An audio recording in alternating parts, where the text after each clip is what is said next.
Welcome to the Law Offices of Mary Kennedy.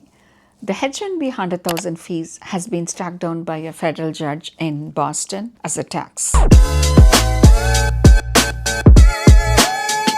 This is a huge development for an IT industry and employers and individuals as well.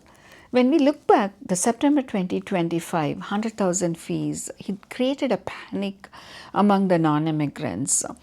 It was not clear earlier, and then after a month it was clarified. However, still there are people, I know individuals who are stuck outside the country holding an I-140s. They couldn't even come back, enter back, because the fees is applicable for them as well. Looking back, closer to when I checked last month, it was like closer to 84 people have paid the fees and then able to get the H1B. However, this is not the common practice which could have been followed on a regular basis for these H1B employers.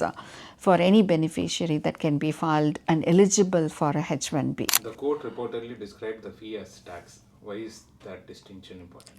It's very important. The first of all, this is a memo and a proclamation. So all these major changes has to be happened or passed through Congress, and the rulemaking that has to follow a procedural policy that needs to be done. Once the proposed rule has to be published in the Federal Register, and the comment period 30 or 60 days, and then the agency has to review. There are so many processes that needs to be followed, and memo cannot bring this huge of a change of 100,000 fees. As said, I know this is a huge change, and that cannot be happening sooner. Even I'm really this happened in last September. We were expecting even way earlier than this. Looking back in December, the DC court that was just exactly that upheld the 100,000 fee. That was a huge shock as well.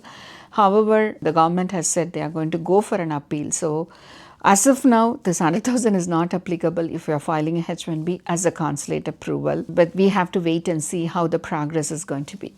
So you mentioned that 84 people had paid the 100,000. Can they get a refund?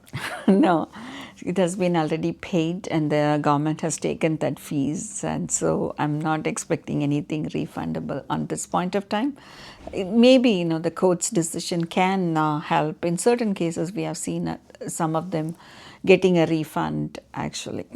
What are the next stages of the appeal process?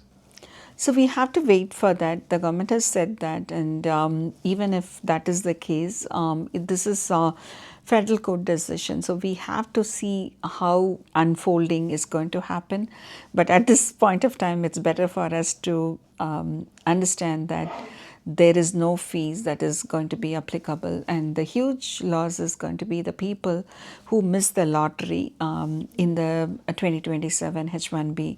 Definitely you see a lot of people applying, being within the country for a change of status, and rather than being any, there are so many of the eligible people who are eligible to file their H1Bs, and there is a valid offer. Most of them missed it out because of the 100,000 fees. That's something that cannot be corrected right now because the window has been passed on. Thank you for watching, and we'll keep you posted on the further updates.